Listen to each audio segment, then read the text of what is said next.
एक राष्ट्र एक चुनाव ये भारत की आवश्यकता है, इस समय की मांग रहेगी। एक साथ लोकसभा और विधानसभा का चुनाव होना चाहिए, उससे समय की बचत भी होगी और जनता पर आर्थिक बोझ भी कम होगा और देश के विकास के लिए बहुत सहायक सिद्ध होगा।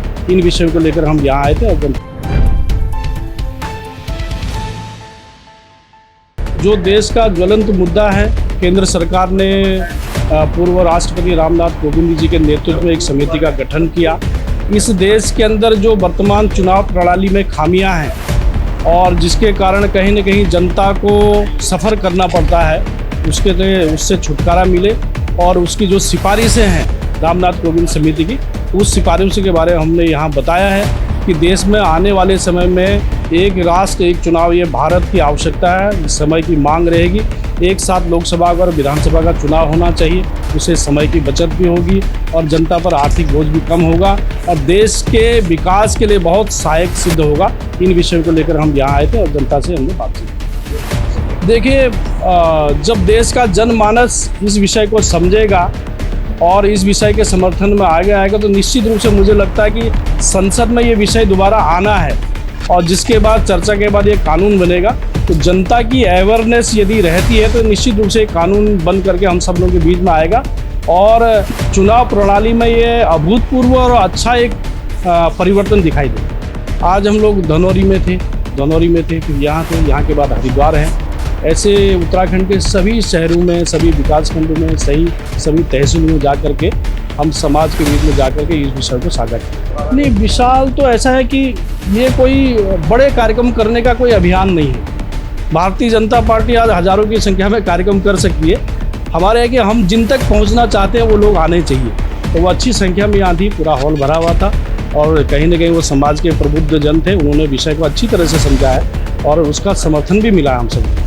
नहीं पहुँचेगा, हमारा इतना बड़ा संगठन है और इसमें केवल भारतीय जनता पार्टी नहीं, तो समाज के बीच में से ही लोग लगे हुए। इसमें बहुत सारे जो पूर्व सेना के अधिकारी हैं वो लोग भी जुड़े हैं, पूर्व अधिकारी हैं वो लोग भी जुड़े हैं। समाज के बीच में जो बहुत सारे अपने अपने संगठनों के माध्यम से सेवा का काम कर रहे हैं वो कर रहे हैं। महिलाएं भी जो अच्छा काम कर रही समाज में वो भी हमारे इस अभियान में जुड़े हैं। तो ये केवल पार्टी नहीं, तो पार्टी के अतिरिक्त भी बहुत सारे समाज के लोग इसमें जुड़े हुए हैं। वो अपने अपने बहुत अच्छे एडवोकेट हैं, हाई कोर्ट के एडवोकेट हैं, जिलों के एडवोकेट हैं, वो भी इस अभियान को अपने स्तर पर चला रहे हैं। हमारे पास डॉक्टर बहुत सारे लोग जुड़े हैं, वो भी इस अभियान को चला रहे हैं। तो समाज के लोगों के द्वारा ही ये अभियान चलाया जा रहा है। नहीं, 27 देखो, भारतीय जनता पार्टी केवल चुनाव लड़ने वाला संगठन नहीं है। अब चुनाव आएंगे उसको अच्छे से लड़ेंगे, लेकिन हमारा मेन जो है जन सेवा, ये भारतीय जनता पार्टी का सर्वोपरि जो लक्ष्य है वो है और देश के सामने जो अच्छे विषय आते हैं उसका समर्थन जनता से भी मिलना चाहिए, ये प्रयास है। देखिए, एक राष्ट्र एक चुनाव देश की सबसे बड़ी आवश्यकता है, क्योंकि हम सब इससे प्रभावित होते हैं। आज इलेक्शन हुआ, फिर 2 महीने बाद एक इससे तो छुट्टी मिली नहीं, फिर 2 महीने बाद दूसरा इलेक्शन चालू हो गया, फिर 6 महीने बाद दूसरा इलेक्शन आ गया।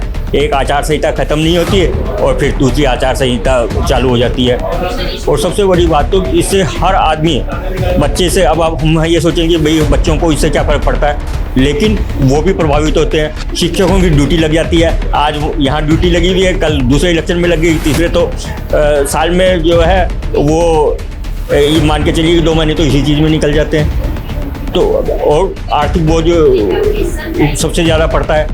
आज एक बार पैसा खर्च होना है वो 20 जगह पैसा खर्च होता है, 20 गुना पैसा खर्च होता है। तो इस सब से बचने के लिए हमारे माननीय प्रधानमंत्री जी की पहल बहुत ही अच्छी पहल है और हम सबको इसका समर्थन करना चाहिए और वाकई देश की प्रगति के लिए हमें इसका समर्थन करके और ये सब लागू करवाना चाहिए। बिल्कुल, हम तो कोशिश में हैं ही। हमारे प्रधानमंत्री जी ने तो इस चीज़ की पहल की ही है, इसकी रिपोर्ट माननीय पूर्व राष्ट्रपति जी ने दे दी है और हम सबका समर्थन इनके साथ रहा, वो वाकई जो है ये संभव हो पाएगा।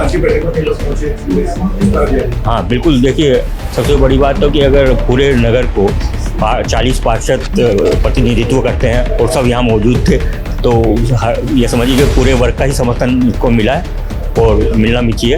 देखिए रुड़की की अतिक्रमण की समस्या बड़ी समस्या है, सभी जगह है, और जब तक इसका समाधान नहीं होगा, जब तक, क्योंकि हम सब इसमें शामिल हैं, जो भी यहाँ वहाँ व्यापारी हैं और जो भी अतिक्रमण कर रहा है, हर व्यक्ति इसका गुनाहगार है और हर को नुकसान भी होता है। तो हम चाह रहे हैं कि हम इस एक बार अतिक्रमण अभियान जोर से शक्ति से लागू करना चाहते हैं, कि जिससे कि हमने प्रशासन से भी अनुरोध किया है, प्रशासन और निगम मिलके और इसका सख्ती से पालन करेगा और पूरा अतिक्रमण हटाया जाएगा। नहीं, वो बीटीगंज में बड़ी समस्या है इसका, चारों तरफ से हम कुछ वहाँ पर कुम्हार और कुछ रेहड़ी वाले हैं, हम उनके लिए दूसरी वैकल्पिक व्यवस्था कर रहे हैं, जिनसे कि उनको वहाँ हटाया जाए और वो पूरा क्षेत्र अतिक्रमण से मुक्त हो सके।